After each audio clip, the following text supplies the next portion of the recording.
Welcome back to Jalen Jacoby, Chiney Ogwumike in for Jalen Rose today. And I'm excited you're here because I want to talk to you about this topic. There's a lot of free agents that made a lot of different moves and changed teams, but there are some players, some prominent players, that have still not found an NBA home during this free agency period. One of those is Jeremy Lin, who was emotional about it over the weekend. Here's what Jeremy had to say. He said, quote, "Every year it gets harder. And in English, there's a saying, and it says, once you hit rock bottom, the only way is up. But rock bottom just seems to keep getting more and more rock bottom for me. So free agency has been tough because I feel like in some ways, the NBA's kind of given up on me." Chiney, we all know Jeremy Lin from Linsanity on the Knicks, but then he got injured and he was in the Hawks. He won a championship with the Raptors, but he's still having trouble sticking in free agency. What do you think about his emotional response to not having a team right now? I can feel him on this to some degree, largely because I know what it's like to come back from an injury, and it can really derail your career. And that's exactly what happened with Jeremy Lin. If he stayed healthy, maybe he'd have more consistent minutes, maybe stay in one franchise, not bounce around. But this is the J-Lo but right here. I have an issue feeling so sorry for someone that has made over $60 million over the course of your career in the NBA. That's something that even NBA journeymen that don't have a brand that the NBA has afforded you, like you said, Linsanity, he has a brand that if basketball ended today, he could still capitalize on and monetize on. But I can't feel bad also because you also have a Harvard degree.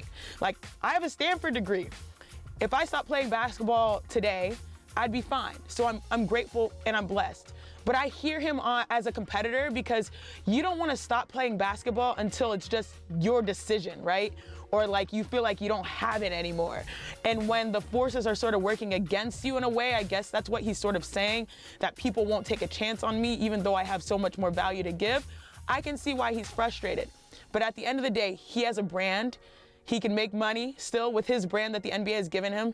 He's made plenty of money, and he has a nice fallback plan of a Harvard degree. So I can't really be feeling too bad for Jeremy Lin, especially considering, like, I look at our salaries and I look at theirs and I'm like, oh, it's not. And anybody that's a working American would not really feel bad. But as a competitor, this is where I sympathize because you want to play until you don't want to play. And when you don't make that decision yourself, that's the hardest reality.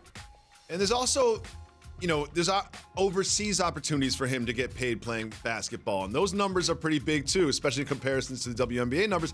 And there's also those stories, the Gerald Greens, the Patrick Beverleys, like the Jimmy Fredette's. Like there's dozens and dozens of people that just aren't on the top of my head right now that go overseas, prove their value, prove their worth, come back to the NBA, and then become impactful players on contending teams, which is a path that he could easily take himself.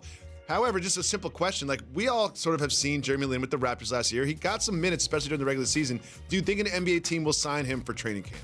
I think they should. I think, especially now, I think Trae Young also spoke on his behalf, like this is one of the best vets I've experienced. I think it's just one of those things where he sort of gets overlooked and everyone expects him to be complacent because he just won a ring and no one's probably beating down his door. But like you brought something up that I just thought about.